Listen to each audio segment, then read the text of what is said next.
Ndabasuhuje cyane nimugire amahoro. Nk'uko mubizi rero ino YouTube channel yacu Mazalexis, tukoreraho mining, tukigiraho ibijyanye na cryptocurrency. Ubwo rero mbaha mining nanjye nabonye zifite akazoza, wa mugani w'abarundi, wabishaka ukayimayininga, utabishaka ukayihorera. Burya birababaza kujya kubona ukabona abantu barimo barakura amafaranga muri mining runaka, wowe utarayimenye. Bikababaza kurushaho iyo wayimenye ukayihorera. Ubwo rero mbazaniye amakuru ya mining, nanjye n'umuvandimwe wayimpaye mbona ni nziza. Mining bakwereka amadolari, hari igihe uzajya kubona ubona igiye ku isoko, cyangwa se ubone barimo barayigura kuri black market. Ubwo rero ubaye uzifite mu mafaranga ukayarya ntacyo bitwaye. Yitwa chain phone. Ubaye ufite phone rero ntumayininge iyo yitwa phone. Ubwo simbizi, reka ngiye nkwereka uko bigenda kugira ngo wiyandikishe, niwumva ubikunze uyikore. Ubwo ngubwo kandi ikindi, nimba ukunda ibiganiro binyura hano, ukande subscribe nimba utarabikoze. Nimba warabikoze warakoze cyane, ubwo ikiba gisigaye ni ukuzajya umpa like na share, kugira ngo nanjye ndebe ko ino YouTube channel hari akantu yazama. Ntabwo intego yanjye ari ukugira ngo YouTube channel izagire ikintu impa, intego yanjye ni ukugira ngo izagire ikimpa, ariko hari n'icyo nanjye nahaye abantu. Nimba ubona hari ubumenyi wakuye kuri YouTube channel ukabona bwazakugirira umumaro, nuko kumenya cryptocurrency, nubwo utakuramo amafaranga, hari ubundi buryo wayabonamo, bibaye mu kugura coin ukaziholdinga. Byinshi tuzagenda tubona nyine ku bantu turi kumwe, ku buryo hari inyungu runaka wabona ndetse n'ubumenyi. So twagiye rero, iyi ni link bampaye, ubwo reka nyikandeho nkwereke uko bigenda. Iyi ni mining yitwa phone rwose, nimba uyimenye yitangire. Urakanda kuri iyi link, nta bintu byinshi, reka tugende. Ntabwo mba nshaka ko video iba ndende ndi mu magambo menshi. Hano ntabwo bari buhite baduha application ngo usange bimeze gute, oya. Icyo rero badusaba kuba twashyiramo application.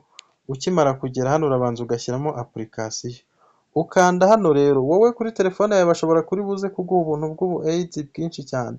Urabona hano mu inguni hejuru ndi gushyira utubara tw'icyatsi kibisi ku tudomo dutatu, niho ukanda. Wamara kuhakanda uhita uza hano hasi handitse ngo add to home screen. Ahangaha ubwo tugiye gushyira application muri telefone. Ndakanda hano kuri install, urahabona kuri install hano hasi. Nkande hano kuri add, nongere nkande kuri add kugira ngo ino mining ijyeho. Nkwibutse ko ino mining urabona imeze nka yindi bita key of the blockchain. Izi ni mining zikorerwa muri browser, ariko ukaba wabasha kuyishyira no kuri home screen kugira ngo uzajye accessinga cyangwa se uyigereho mu buryo bukoroheye, utagiye kwirirwa uyishakisha muri Google Chrome.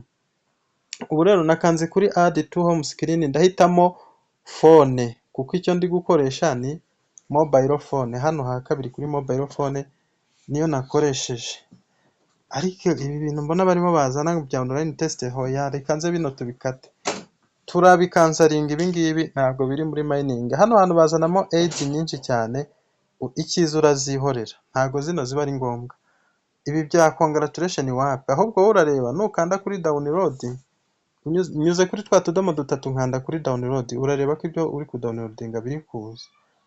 Ubu rero ndabona unfortunately cyangwa se kubw'amahirwe make ntabwo yaje. Bino bya congratulation n'ibiki wapi, ntabwo ari byo. Reka tugaruke ukurikire uko bimeze. Urakanda hano ku tudomo dutatu, uze ukande kuri add to home screen, wongere ukande kuri install. Noneho urabona ko bambwiye ngo install, hariya byari byanze. Ubu hano iri kuba installed. Mujye mwihangana, hari igihe ugerageza nyine ibintu bikanga, gusa bino biba bibaye ni byiza. Umuntu mushyashya nawe iyo byanze amenya ko n'uwamuyoboye byigeze gusa nkaho byanga.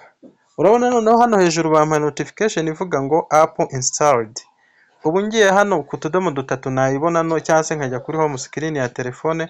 Ubwo ndahita nkanda hano ku tudomo dutatu wabonye ko ariho nakanze. Noneho nkande ahangaha kuri download, byanze bikunze ndahita nyibona. Noneho aha niho uhita uyibonera. Wenda kubera atari application iremereye yanze kuboneka, reka nze nyikwereke. Sorry, ngarukaho narindi. ndahita nkanda hano handitse ngo already installed the app. Reka dukande hano kuri already installed the app ko application yo bambwiye ko yagezemo. Reka noneho ubwo yagezemo dukande hano turebe aho batuzana. Ibi bije nibyo kwamamaza nyabuneka. Ino mining isa nkaho igoye cyane, turakupa bino tubivemo bya wina ntabwo ari byo. Ibi nabyo turabikuramo. Twongere dukande ko dufitemo application muri telefone. Ukurikire step by step. Hazamo ibitagendanye ugakupa ukongera ukagaruka. Urabona noneho bampaye login with Google. Aha niho nashakaga. Bashobora kuba ibindi byo kwamamaza, ibi byose ukanda back ya telefone yawe mpaka ukanze kuri login with Google. Ibi byose bimeze nk'ibitari byo urabireka.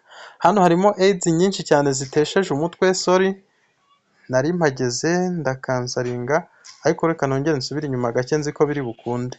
Ndakanda kuri already installed the app nkomeze. Wihanganiye ko bisa nkaho bigoye. Hano dusubira inyuma kuko ibi ntabwo ari byo turimo. Isa nkaho igoye. Kanze tugaruke. Sorry, ngeze ahantu hatariho, ariko reka nze nyikwereke. Ngiyi application yagezemo, dore ni iyi ngiyi. Ni iyi ngiyi yitwa Chain Phone. Isa nkaho igoyemo ukuntu kubera batanga ads nyinshi, ariko umuntu akanda hano kuri already installed. Hano noneho ngakanda kuri login with Google. Ukurikira uburyo biba byangoye, nta mafaranga ageza y'ubuntu. Noneho ukigera hano ndakanda hano hasi mpitemo email nyine iba yahise igaragara. Hanyuma urabona ngeze hano ndazamuka nkande ku iki kimenyetso cya continue. Mwabonye ukuntu narwanye nabyo nyabuneka. Nawe ntuze kugira ikibazo ngo biragoranye ngo ucitse intege. Dore nk'ubu bangejeje hano, nongere nkande kuri login with Google. Iyo login with Google ndi kubabwira nahanga ndi gukanda, utari buze kuyoberwa hariho. Ni ukurwana nabyo mpaka bikunze. Ntabwo ibintu biza ari by'ubuntu. Bino turabikuramo ntabwo bijyanye. Twongere tuhakande. Hari indi telefone nabishyizemo ni uku bigorana, ntabwo ari ukuvuga ngo bihita byishyiramo. Ibintu byose birimo amafaranga biragoye. Finally tugezemo. Ni ukuvuga ngo ni ahangaha rero. Wahabonye. Sasa icyo ukora rero, urabona hano hantu hari akamenyetso ka mining, niho uhita ukanda ukamayininga. Aha, nuza kubona ugeze ahantu rwose uba wagezemo, urakanda kwa aka kamenyetso. Urabona mining ihise itangira nyuma y'amasaha 11. Urabona ko birimo bibara nyuma y'amasaha 11 baraza kuguha coin uzibone. Ibi ngibi nibyo kwamamaza, urakomeza ukabikansaringa. Ubwo rero nahangaha urabona mining iratangiye. Iyo umaze amasaha 11 ugenda ubona uko bimeze. Nawe gerageza amahirwe masa. Reka nshyire link muri description nawe utangire. Abo tubana kuri Interested Coin Miners ndayibaha kuri groupe. Sawa rero, ndabakunda cyane, mukomeze mugubwe neza.